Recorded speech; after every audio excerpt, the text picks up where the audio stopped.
เบิ่งสีท้ายอันนี้เบิ่งพี่น้องห่างงัวห่างควายว่าแพงได้พูดบ้านเพิ่นอันแพงแล้วซะว่าเป็นแนวนี้พูดอันนี้ก็2,000-5-6 แสนบ้านเฮากูได้นี่พี่น้องอันนี้นะมักแต่งดองมักเล่นดอง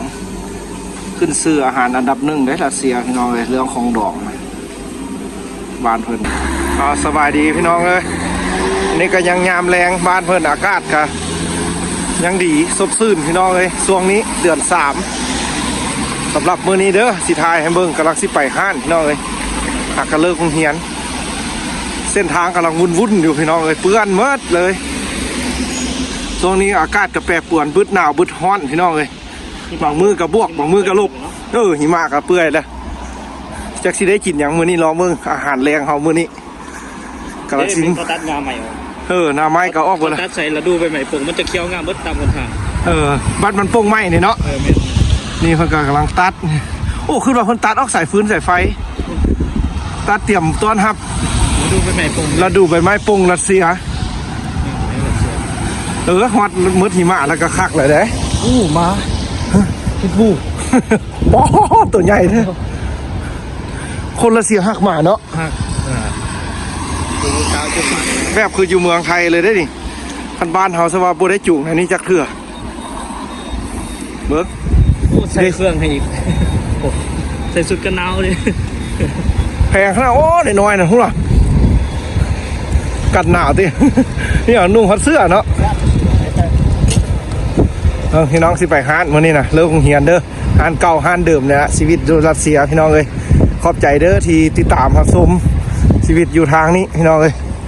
สำหรับพวกเขาอยู่เมืองนี้จูเม่นพี่น้องสิทายให้เบิ่งชีวิตแต่ละมื้อแต่ละวันก็ไปอย่างที่ละไปโรงเรียนแล้วก็เฮ็ดเวียกกิจกรรมซื้ออาหารการกินใช้ชีวิตแบบวันๆสิละพี่น้องเลยตอนนี้ก็อากาศก็ยังสดชื่นพี่น้องบางมื้อก็หิมะตกได้นี่มีลมแน่พี่น้องนี่แต่ก็เห็นเป็นแนวนี้ก็ยังหนาวเลยพี่น้องหนาวก็ฤดูหนาวบ้านเฮาพุ่นได้นี่แต่ก็แบบแดดยักแห้งพี่น้องเลยแดดแห้งแล้วหิมะมันจะสิละลายนี่แหละชีวิตคลายแรงกับบ้านเพิ่นพี่น้องสิไปห้านซื้ออาหารก็ไปซื้ออาหารแพงอย่างดอกพี่น้องเลยมันจะเป็นแบบชิ้นเหลือเขาเจ้าชิ้นเหลือแบบเขาเจ้าเอาไปเอ็ดอย่างก่อเอ็ดอันแบบคือข้าวจี้ว่าเอ็ดอย่างนะโมจักซิว่าพี่น้องเลยบ่เคยกินแนวนั้นนะ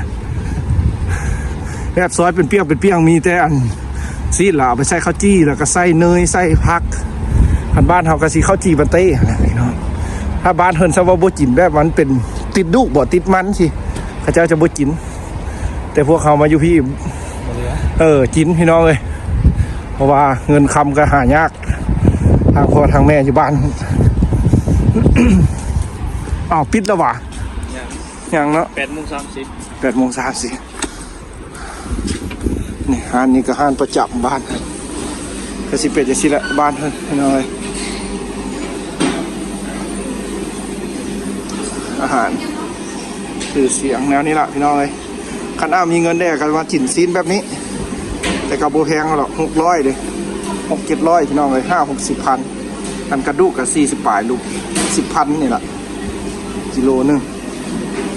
คิดยังมะนี่ดิพี่น้องเนื้อแนวนี้ดิแบบบ้านเขาเป็นเอ็นวะติดเอ็นติดมันนี่นะพี่น้องโบเป็นชิ้นลายได้ตัวนั้น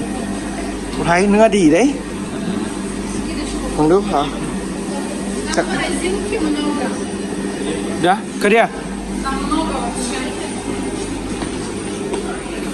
ข้าก็จะลึ่งเขาละมาสุมือ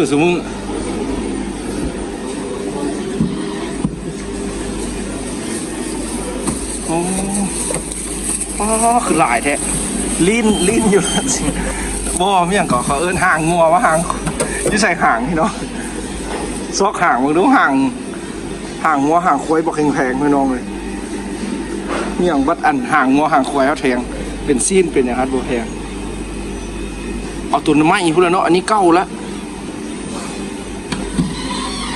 อันนี้ก็สิเก่าแล้วนี่ว่าห่างหัวโบแมนโบแมนเก่าแล้วตัวนี้นะโอ้พี่ดิ มาเบิ่งสีท้ายอันนี้เบิ่งพี่น้องห่างงัวห่างควายบักแพงได้พูดหรอห่างมันได้นี่พี่น้องเลย2,000พูดน่ะ2,000ป้าพี่น้องห่างงัวเด้อนี่เด้อพี่น้องห่างงัวบ่ห่างควายบุ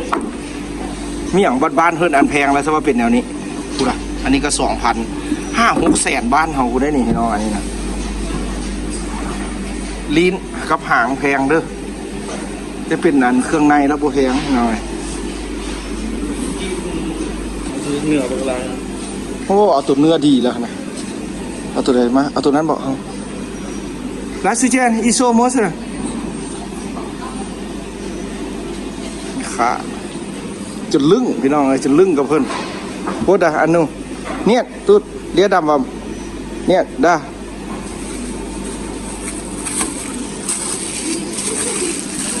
มีหนังอีก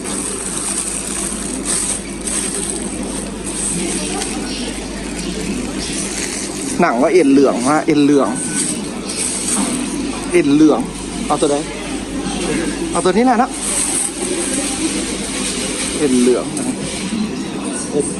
เบิ่งดูราคาเท่าไหร่ครับ400วะใส่ราคาโอ้ดิ430ประมาณอยู่90พันเนาะประมาณแสนตัวนี้เลยเท่าไหร่ตัวนั้นก็400ซาวเอาตัวนั้นละเอาตัวนั้นแหละมา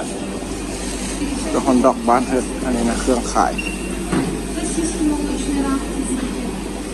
เอาเงินสดจ่ายเงินสดเด้เอาอาหารแรงมื้อนี้พี่น้องเลยซื้อแบบเป็นเอ็นเป็นเครื่องในว่าเมียงเป็นเอ็นเหลืองเนาะอันนี้ก็เป็นอาหารดองบ้านเท่านั้นนี่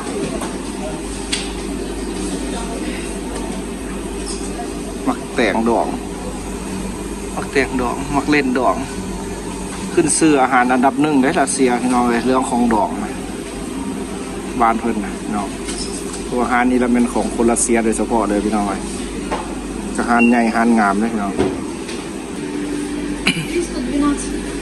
Есть 312.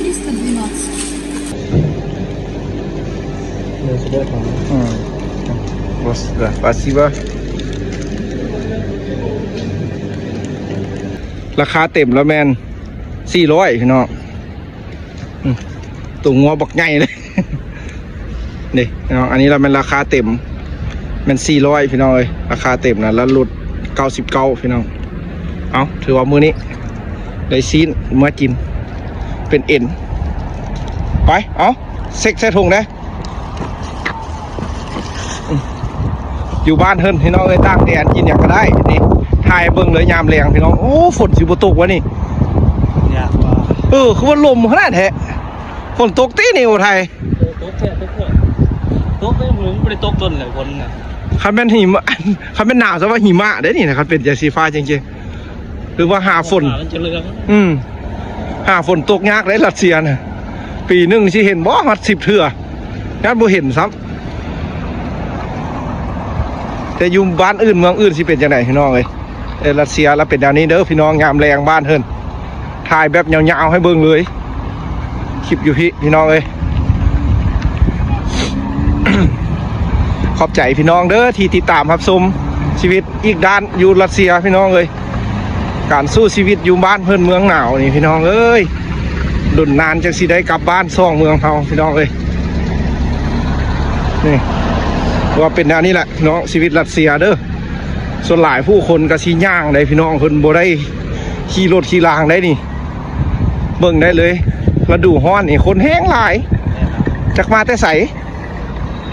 ป้าเด็กน้อยนี่เอาแล่นที่ได้แล่นสมือไฟแดงบุญยังไหลได้หมดแล้วนะเจ้าก็มีกล้องเมียงรอถ่ายเด็กน้อยก็ได้โอกาสม่วนเลยเนาะยาวนี้เนาะฟังสิเลาะราสุเจียน